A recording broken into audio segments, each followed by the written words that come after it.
Radhe Radhe friend, सभी को नमस्ते, प्रणाम, वंदन। सुनो माताओं, भाइयों, बंधुओं, बहनों, सखाओ। आज मैं आपको बताऊंगा कि गीता जी में कैसे बताया गया कि समत्व ही योग है। समत्व कहने का मतलब है बंधुओं, सुख दुख लाभ हानि जय पराजय में हम सम हो जाएं। सुनो माताओं, भाइयों, बहनों, बंधुओं, सखाओ।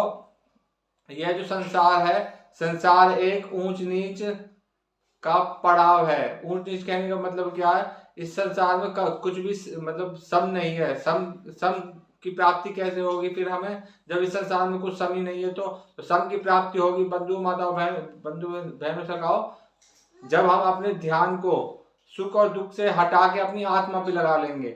जब हम अपने ध्यान को सुख दुख से हटा के अपनी आत्मा पे लगा लेंगे, तब हमारे लिए सब कुछ सम हो जाएगा। तो ये संसार जो है, इस संसार में विषमता बहुत ज्यादा है। तो कैसे हम अपने जीवन नैया को पार लगाएंगे? जब भगवान ने गीता जी में कहा कि जब जब तक योग की प्राप्ति नहीं होती, तब तक जीव तत्व लोक तक नहीं पहुंच सकता, तत्व तक नहीं जा सकता, जब तक योग की प्राप्ति नहीं होती। तो योग की प्राप्ति कब होगी? जब योग की प्राप्ति होगी, जब हम सुख दुख लाभ अलाभ और जीवन मरण में सम हो जाएंगे। सुनो माताओं, भाई, बंधु, बहनों, सखाओ। तो इस बात से क्या शिक्षा मिलती है? इस बात से ये शिक्षा मिलती है कि सुख दुख सबके जीवन में, सबकी लाइफ में है। तो हमें एक तरह से नर्वस नहीं होना चाहिए, हमें टेंशन नहीं लेनी चाहिए कि खाली हम दुखी हैं, हम सुखी हैं। तो इस संसार में बहुत से जीव जंतु हैं, बहुत से ही मनुष्य लोग की प्रजाति है।